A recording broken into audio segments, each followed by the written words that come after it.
Olá, Júlio. Inês Maria. O juiz Carlos Alexandre tornou-se o homem mais invejado pelas mulheres portuguesas. E porquê? Primeiro, lembrar que o juiz Carlos Alexandre está associado a casos como o processo Face Oculta, o caso BPN, a Operação Marquesa envolvendo José Sócrates. Depois, lembrar que esta era uma notícia do inimigo público. Nem mais. Ou seja, uma brincadeira, uma piada. Depois, lembrar que as mulheres se queixam que os homens não as ouvem. Nem mais. Daí a ligação ao Exatamente. juiz Carlos Alexandre, Porque não é? há uma frase dele em que ele diz que acha que é escutado.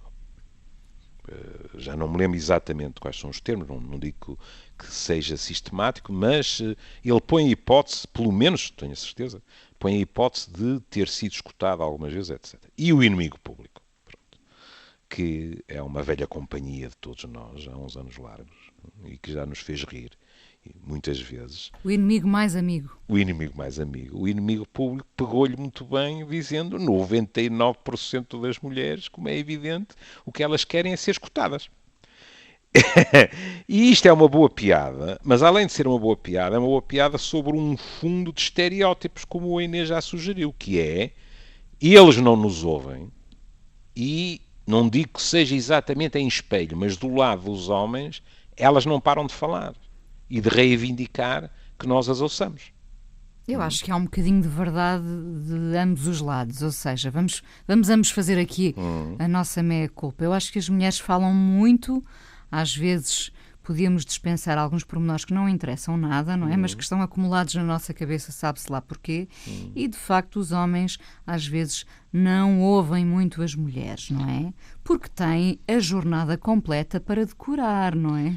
Pois, também temos que ser justos para os homens numa questão, que é, era mais fácil antigamente quando só havia futebol ao domingo. Mas agora é todos os dias. Ou há jogos de sexta à segunda, o que não é nada raro, e se houver competições europeias também há o resto da semana. Se não houver jogos, há programas sobre futebol. Agora, Como é que sobra tempo para elas, não é? pois é. Agora, não podemos iludir também a formatação cultural, que é as mulheres com muito mais facilidade falam daquilo que as preocupa e, se forem questões relacionais, querem que isso seja discutido, enquanto os homens, que em geral foram educados explícita e implicitamente para uma linguagem muito mais funcional sobre aquilo que está a acontecer, o que é necessário, etc., não por acaso em fase de sedução não são assim, e por isso tantas mulheres dizem: mas no namoro ele não era assim. Pois não.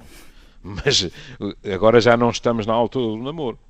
É bom salientar que qualquer pessoa com a minha profissão lhe dirá que também há por parte dos homens, muitas vezes, uma enorme nostalgia de ser ouvido.